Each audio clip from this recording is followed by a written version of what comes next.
And I was teaching in again in a very remote village in Vidarbha area. There I saw poverty in very close quarters because I think Vidarbha has the highest number of farmer suicides.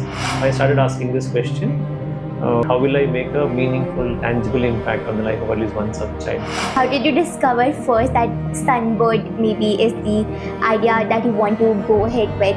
Observe everything very closely and see where is the potential to do something out of it. So every problem becomes an opportunity for a possibility. See, if anyone were to ask me, are you an entrepreneur or a teacher? Without batting an eyelid, I say I'm a teacher. I have great faith in the younger generation that you are the people who are going to be the change makers for India. So I rather learn from you people rather than I trying to. Hi guys, welcome back to Journey Teachers. So today we have a special guest with us, Saji Varghese sir, and he's going to talk about his entrepreneurial journey.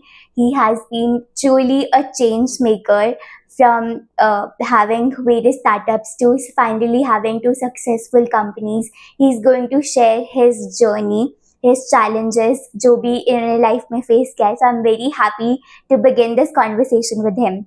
Welcome to Journey Teachers. Thank you, and thank you, Kriti, for having me here. Thank you so much. It's my pleasure to have you on my channel, and I really wanted to have you here since a very long time and talk about your journey. And it has been actually covered by all the very renowned media channels and maybe Humans of Bombay as well, Yeah. and a lot of other channels. So, where did your journey actually start from? What was your background? Where are you coming from? And let me make me introduce to the old Saji sir, who is behind all of this. Yes. So, if you want to know about Saji, the school kid, we were in the Vidarbha region of Maharashtra. We are from the coal mining areas. My father was working in the mining areas, and it's a small remote place. That's where my journey started, and subsequently I became an English teacher, and I was teaching in again in a very remote village in Vidarbha area. And there I saw poverty in very close quarters because I think Vidarbha has the highest number of farmer suicides, and little children would be playing in the slum areas without access to anything. And at that time, I started asking this question. I might teach English for another 15, 20 years, but how will I make a meaningful, tangible impact on the life of at least one such child? So that's what triggered me to take up the path of innovations. So initially, I wanted to create wealth creating opportunities. I realized the one way to go forward would be to create wealth creating opportunities for our communities, and I was trying all kinds of ways to create these opportunities. And I don't know whether you will be surprised to know that my first business was actually an aquarium shop. I started an aquarium. I started an aquarium shop to see whether I could appoint a few people. It is still there. I don't have a stake in it anymore, but it is still running there in Nagpur. Subsequently, my biggest misadventure was when I started a restaurant. So I had a restaurant, and again, I was trying to create employment opportunities. But at the heart of it, we are English teachers, so we don't know how the hard, difficult world of business works. So that restaurant failed miserably, put me and my family into all sorts of problems. But Kriti, the intent was always there. So I was always making mistakes about the way I was trying to do it, but why I was doing it, I was never on any error. And I think that's what finally brought me to Bangalore. The invention of straws happened, and now we are our journey. I mean, it's not that we are a fully successful company, but we are on the right track, and that intent of creating job opportunities is now taking shape. Definitely, you are on the right track. We'll talk about your company and your journey, how the idea came to you throughout this podcast. Right. But what is your why? The why is again, can I through my initiatives bring a smile on the face of at least one such child? Right, every child, like you sitting here in front of me, a child whom you see in a slum area or on the footpath, each of them has a right to be, having the privileges that any of us has. So that's, and each of us, each of those children, they are very precious. They have all the capabilities in them, the potentials to achieve great uh, a great name through their work. All of that is there, but we never give them the opportunity because each of us is in this mad rat race to make ourselves secure, right? So somebody has to take up that initiative. The many doing it, and I'm just inspired by many of the people who are doing amazing work. And my why is only about this. How can I bring a smile on the face of at least one such child? That's really brilliant that you find your inspiration from those such situations. So how did the how part happen? What was your how did you discover first that Sunbird maybe is the idea that you want to go ahead with? Yeah. So again, now when you spoke about the how, I happened to read a biography of an American agriculture scientist. He's an Afro-American scientist. His name is George Washington Carver. So he, in fact, was the son of a slave mother, but then he went on to do great innovations. In fact, he has expertise in peanuts, as something as small as peanuts, and he has developed 400 products just out of peanuts. So I happened to read his biography in Marathi, Ek Hota Carver. That's where I realized, start where you are with what you have. And what really intrigued me was his great power of observation. So, though power of observation looks very ordinary, but I think that is a quality that you need to cultivate. Observe everything very closely and see where is the potential to do something out of it. So, every problem becomes, an opportunity for a possibility, right? You convert problems into possibilities. So this is how it happened. There was this gentleman who had come from Netherlands. This is 2nd of October 2017. So he was talking about how single-use plastic was such a huge problem. So that was at the back of my mind. And then the next day, that is 3rd of October, in fact, it is this very place. This building was in there. It is just very new, just 1 year old. So here there used to be a lot of coconut trees, exactly at these place. In Christ University. Here, this venue where This we are way. talking. So this is an R&D block, right, which came last year. Before this, there used to be a lot of coconut trees, and I was having a walk exactly at this place when there was an avenue of coconut trees here, and my eyes fell on the fallen coconut leaf, and it was like an epiphany moment. But I just thought, why can't we make these straws out of these fallen coconut leaves, which is an agri waste? People burn it everywhere in landfills or kitchens. So that's how it happened. And then second thing I always brag about is that I'm a very early riser. I rise at 3:30 in the morning every single day for the past 35-40 years. So 3:26 to be exact. My bio clock wakes me up at 3:26. I do all my experiments in my lab. I call it my lab, which is actually my kitchen. And so one morning I was steaming these leaves. I was doing all sorts of experiments. So I've always taken this approach that I don't have any theoretical framework. I don't have a technology background, but you can actually take a plunge into the unknown, try different things, and something might come up. So I have that confidence. So I was steaming it like you steam idlis, and a nice shine came on the surface of these dry coconut leaves. And then two of the students from life sciences, they helped me do some epicuticular studies, and I found out that the naturally fallen leaf has its own natural wax, which makes it hydrophobic and antifungal, which is exactly what you need in a straw. A straw, the paper straw that you see, actually it has to be dipped in artificial wax. It could be beeswax, it could be paraffin wax, and here was an agri waste which had that property. So the long story short is, then I made the world's first drinking straw from fallen coconut leaf. Earlier it was just a spirally rolled straw. Then it took me another 3,000 hours to build what we call the multi-layered drinking straws. That's how the story happened. Then two students from Christ University, Chirag and Sandeep, joined me in this company that we have founded. And Chirag is from the technology team, Sandeep is from the training operations team. And together, I and two students, and then now we have a team of 9 people. We own a private limited company called the Brown Red Agri Waste, and our straws are sold under the brand Sunbird. How many That's a long companies do story. you have? No, we have two companies, so to speak. As I said, my focus, as you asked me about why. So, as I said, I want to create wealth creating opportunities for our community, be it for rural poor or for the urban poor. And so, my second startup is called UBT. UBT is actually just a chai shop. So, in Bangalore, you can see a lot of people wandering around and selling chai. But if you see, they are poorly dressed. The tea doesn't have any standardization.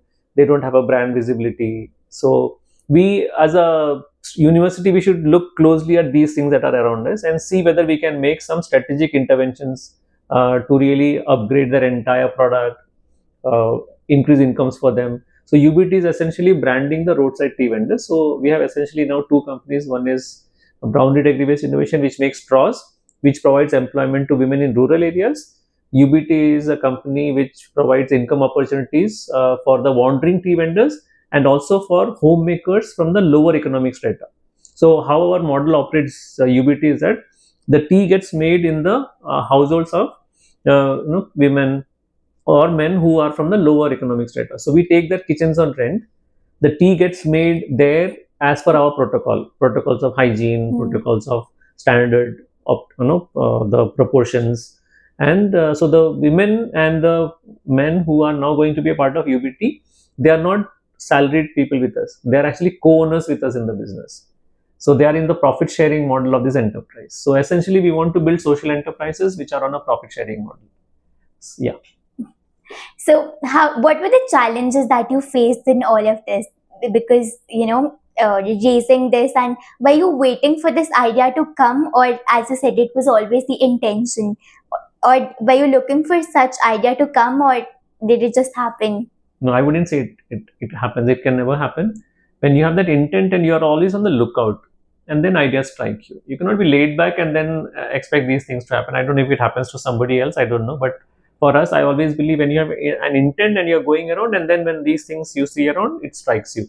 So, and then you ask what were the challenges you faced, so that you're asking in past tense.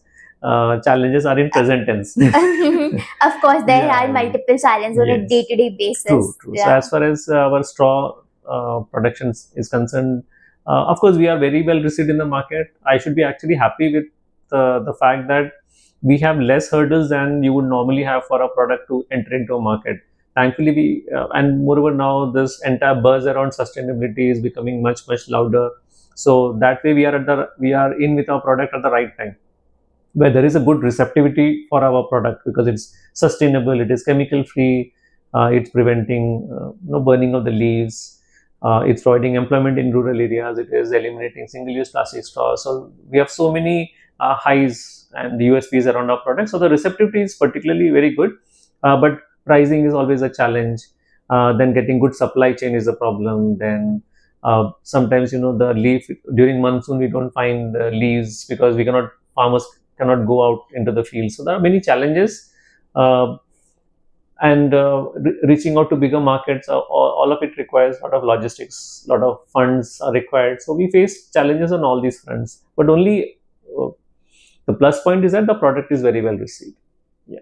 So, do you actually think that these coconut straws will replace plastic and paper straws both? Definitely, yes. Otherwise, we wouldn't be in it, right? So, see, we have done a survey and we found out that there are 11 states in India which are blessed with coconut trees. And in fact, the number of coconut trees that we have in India is enough to cater to the global demand. But thankfully, we have coconut trees across geographies in different continents. We even America has, Africa has a lot of coconut trees. Then all our Asian countries, South Asian countries, they are all blessed with coconut trees. And we make it from the fallen coconut leaves, which is a fallen coconut frond. And from one coconut frond, if you have seen a compound leaf of coconut, we can make 150 to 200 straws just from one coconut frond. So that makes it a very scalable and a sustainable proposition. So we are very confident. Plus, now I'm researching and I'm also making it from the cuticle of pineapple leaves, pandanus leaves. So we have expanded the ambit of our raw material. So we'll always be able to provide. Sunbird straws will be the global brand of rural India, and we will be the go-to people across the globe for the most efficient biodegradable straws. We are very confident. That's so impactful because it's sustainable and Yeah. at the same time it's required, Yes. right? So at the same time, as you said, as you mentioned that you are providing employment to a lot of rural women Yeah, as well. yeah, So yeah. you have something to Yeah, so the whole larger aspect, I would say the core aspect for us was about the social impact, and environmental impact came as a default vertical. So it's like a twin privilege, but my focus is social impact. As I mentioned, we want to see whether and if women are employed, women have access to disposable incomes, the standard of the living of the family in general increases. I mean, there's a there's plenty of research which says that. So we deploy our machines. The technology that we develop to roll out the straws is also built by us only. Chirag, Jobin, Anups. These are the three techno people who build the machines. We deploy these machines in the rural areas, and the entire process is absolutely chemical free. So we can have it very close to the residences of these rural communities, and the women find it very convenient to come and work at our place during lunch, or they can go home, have lunch, they can fetch their kids from school. So we have kept a very conducive environment for women to work. Plus, it's always at a walking distance for them. So now we have 5 production centers in Kerala, Karnataka, and Tamil Nadu, and 107 women are employed with us till date. And we have a very low attrition rate, unless there are some other personal reasons with which they have to quit. 1 or 2 people quit. Otherwise, let's say we have a record in Kasargod, Kerala. We have now 28 women working. Not a single woman has quit in this last 3 years, and their incomes are steadily increasing. As I mentioned, it is a for profit, is a profit sharing model. Right. So we have upgraded our technology where the women can produce more straws at lesser time with lesser fatigue. So we have twin advantage here. So when our production is increasing, we can reach the market at a more competitive price, and at the same time, the women end up earning more. There's a very beautiful kind of a balance that is happening. There's a technology upgradation that is happening, yet we can bring more women to work because the global demand for straws is humongous. It's all about the upgraded machines. We need to put more of these assembly lines, but we can still bring more women to work. Otherwise, if you know, when we upgrade technology, people are thrown out of work.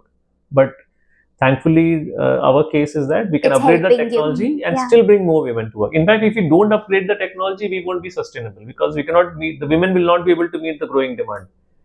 It's very beautiful. We are very excited about it. So 107 women are employed. We want to employ close to 500 women within the next 3 years, and in the next 5 years, we want to employ around 1,000 women and increase our production to around 10 lakh straws per day. That's the goal. Is the market has that demand if you increase that production? Very huge demand. In Right. fact, we had sent out our straws to a distributor in Italy. He wants 2.6 million straws every quarter.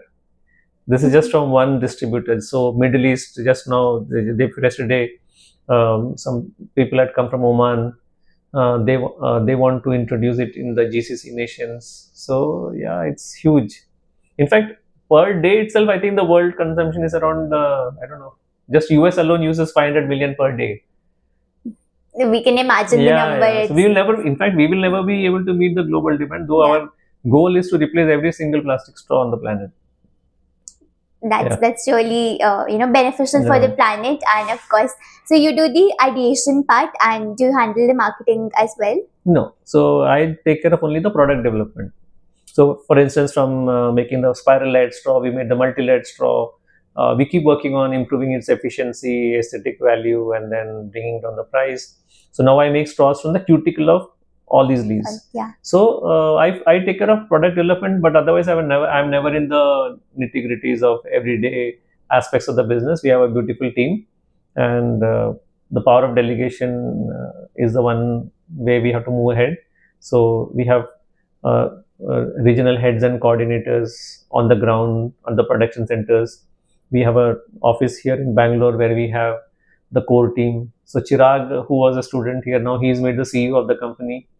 Sandeep is the director of production and training, and we have other staff who help us. So I'm not into the everyday aspects of the business except for product development.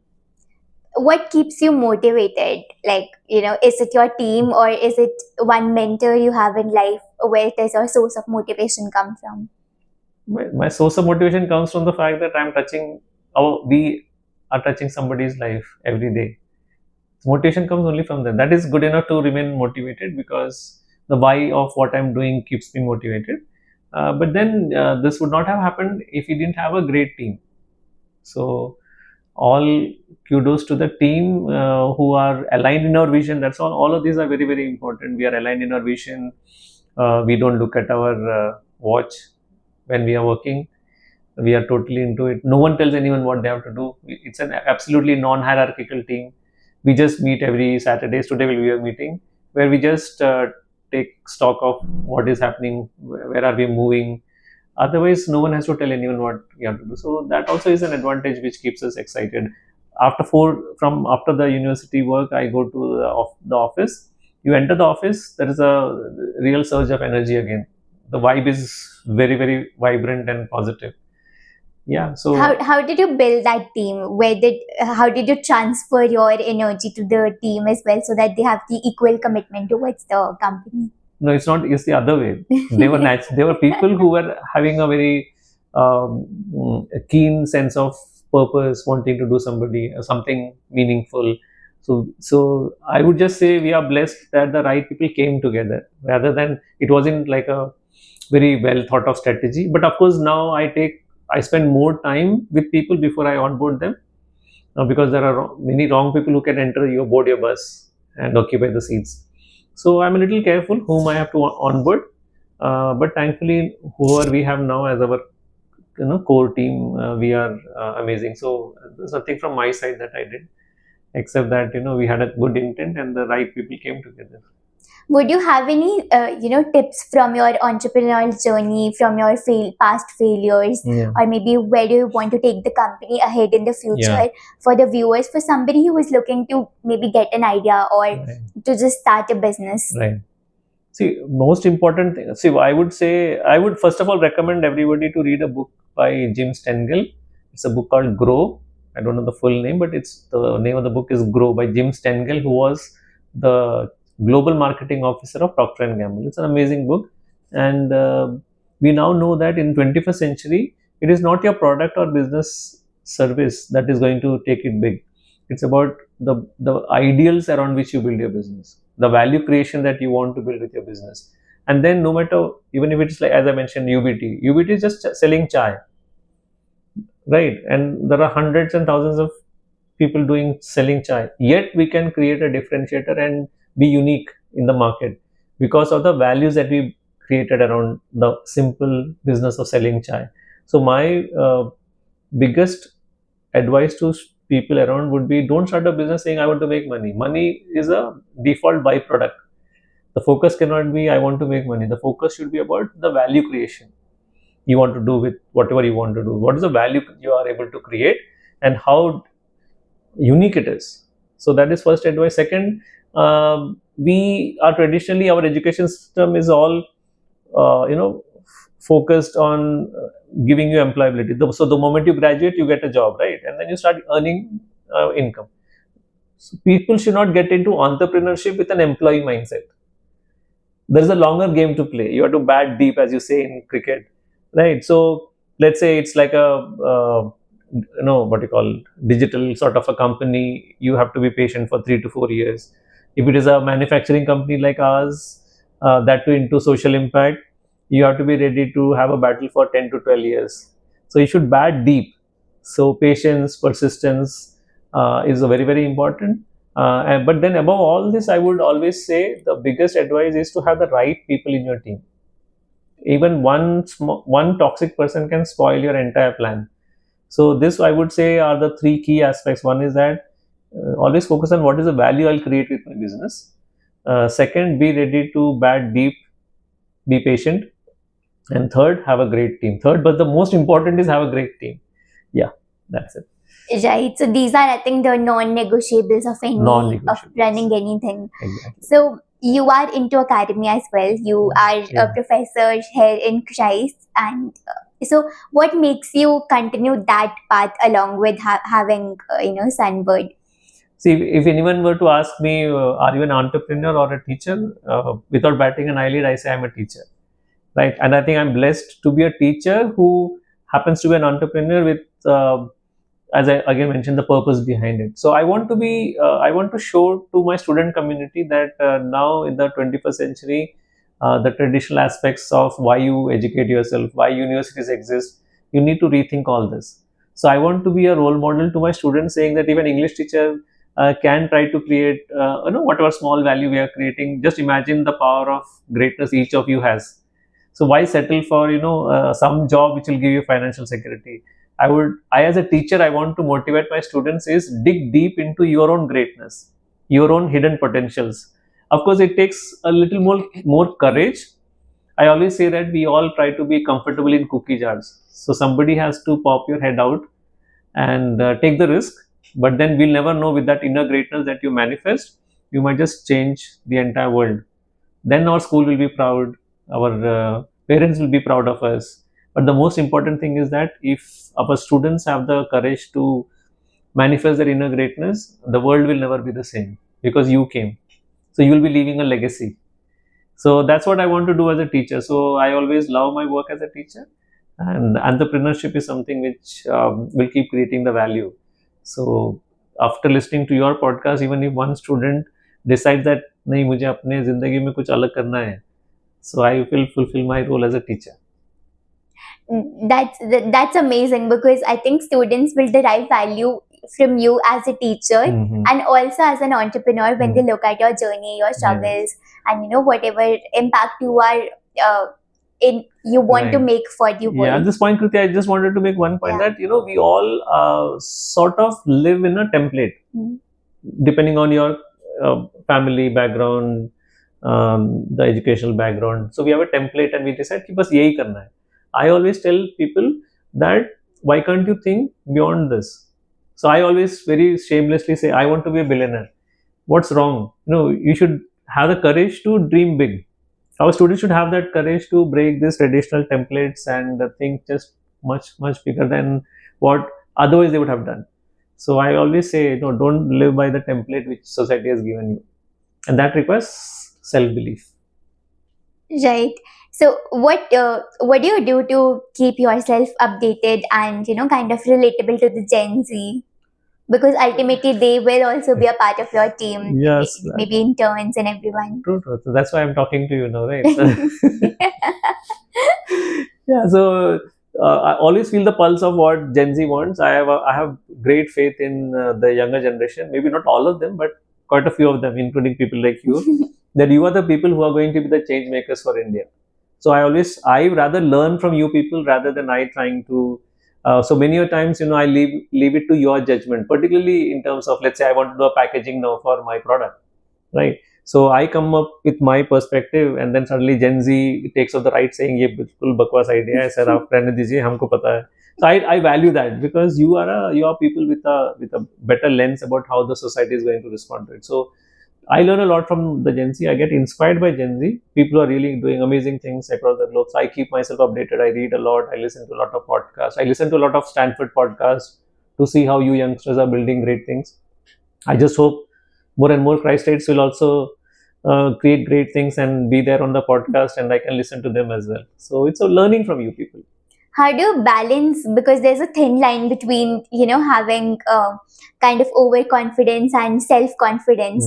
So it's being having good establishment as a company, as an entrepreneur. How do you balance that? You have to learn every day from everyone. It's a very important question you asked. So I, as a person, and in fact my personality is never about overconfidence. It was never overconfidence. Problem was that I was not confident. There was a bit of diffidence in me in general, right? I'm just learning to be confident. I'm just learning to have a better belief about myself. Self belief is always there, but in terms of communicating it with others, I had this sense of a diffidence. But now I'm learning to be more assertive, have a clear thought, and learn to be assertive. But definitely never arrogance and never overconfidence, and that will always put you down. But at the same time, you should stand up for yourself. You should have a very good self-image, a self-esteem. Keep your intents right, keep your heart right. I always say, मन अच्छा चाहिए, okay, दिल अच्छा चाहिए. उसके बाद then you stand up for whatever you are very confident. Then I don't give in. So overconfidence never was a part of my personality, but diffidence was. But I'm now learning to be more assertive, and I think it's very important to be assertive nowadays, without being rude to anyone, without being. Of course, I lose my temper and then I hurt somebody, but that's just for the moment. But otherwise, I am now learning to be very assertive, and you and I, we all should learn to be assertive. That learning attitude is very important. You have lifelong learners. Yes.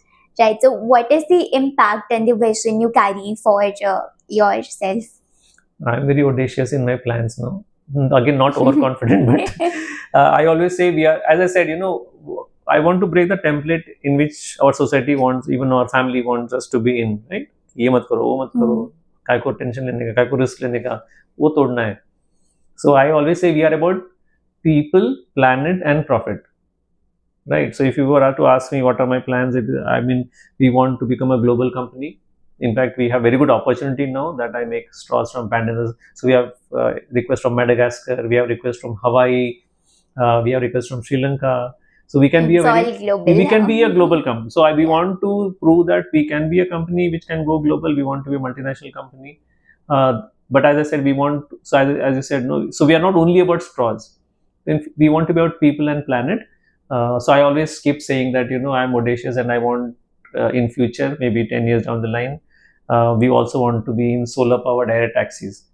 So you can be as big as that. You cannot. Yeah. You shouldn't limit yourself. So we are, because Chirag, who is into bit of space engineering and all of that, so he understands the business that happens in the air. So we say that 10 to 15 years down the line, we want to be in solar powered air taxis also. So we could be about straws. We could be about what do you call it? Space. Yeah, space definitely. Yes, he's already working. He has a original satellite design. He has a patent granted on a satellite. So just think as big as the space itself is. So what is our final advice for the youngsters watching this, so that they also can dream big and not just stay in that template? Yeah. Biggest lesson I would like to give to your generation is dream big, but stay grounded. That's true. I think that really resonates with your personality as well from your learning experiences. Yes, be assertive, be confident, but stay grounded. I see the biggest problem which comes to your generation is that after having a few achievements, it gets into the head. Then it shows into the way you treat other people, the way you swag around.